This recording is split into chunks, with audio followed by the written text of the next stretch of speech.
হামে দীর্ঘ হচ্ছে মৃত্যুর মিছিল।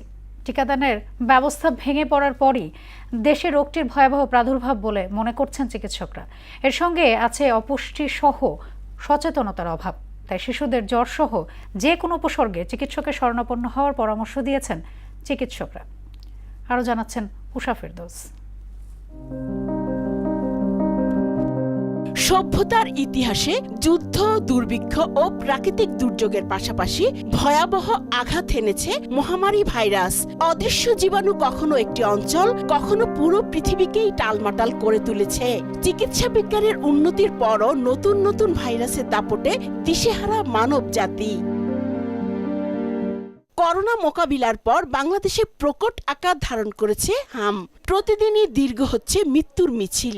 গেল 15 মার্চ থেকে 2 মে পর্যন্ত হামে আক্রান্ত হয়ে মোট 49 জনের মৃত্যু হয়েছে। একই সময়ে সন্দেহভাজন হামজনিত মৃত্যুর সংখ্যা দাঁড়িয়েছে 235 জনে। এ সময়ে নিশ্চিত হামে আক্রান্ত হয়েছে 5218 জন। সন্দেহভাজন হামে আক্রান্তের সংখ্যা 39,325 জন।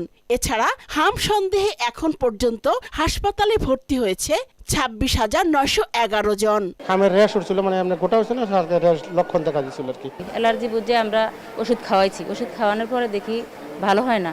ভালো না হওয়ার পর তাদের মুখে টুকে সব ভরে গেছে। ভরে যাওয়ার পরে আমরা সদর হাসপাতালে আনছি। জ্বর হয়েছে, তার কিছুদিন 2-3 দিন পর হাম হয়েছে। সমস্যা জটিল হওয়ার আগেই জ্বর সহ যে কোনো উপসর্গে চিকিৎসকের শরণাপন্ন হওয়ার পরামর্শ দেওয়া হয়েছে। অন্য বাচ্চাদের থেকে আলাদা রাখা, 4 থেকে 5 দিন পরে একটু র্যাশ দেখা দেয়, তারপরে ভালো হয়ে যায়। দেখতে হবে জটিলতাগুলা কি কি। জটিলতা হলে হাসপাতালে আসতে হবে। শ্বাসতন্ত্রের যদি প্রদাহ হয়ে নিউমোনিয়া, মস্তিষ্কে প্রদাহ হয়ে খিঁচুনি বা অজ্ঞান হয়ে যাওয়া এবং পরিপাকতন্ত্রের প্রদাহ হয়ে যদি অবাধে ডায়রিয়া শুরু হয়, তখন প্রচুর পানি শরীর থেকে বের হয়ে যায়। এটা যদি হয় তখন কিন্তু আর দেরি করা যাবে না, তড়িৎ গতিতে হাসপাতালে এসে ভর্তি হতে হবে। হাম থেকে বাঁচতে টিকার বিকল্প নেই বলেও জানান এই চিকিৎসক। এই প্রাদুর্ভাব থেকে যদি মুক্ত হতে চান, আপনাকে কিন্তু 95% শিশুকে এই টিকা দিয়ে ফেলতে হবে। তাহলে আমরা এই প্রাদুর্ভাব থেকে মুক্ত হব। উষা ফেরদৌস, মোহনা সংবাদ, ঢাকা। অসংখ্য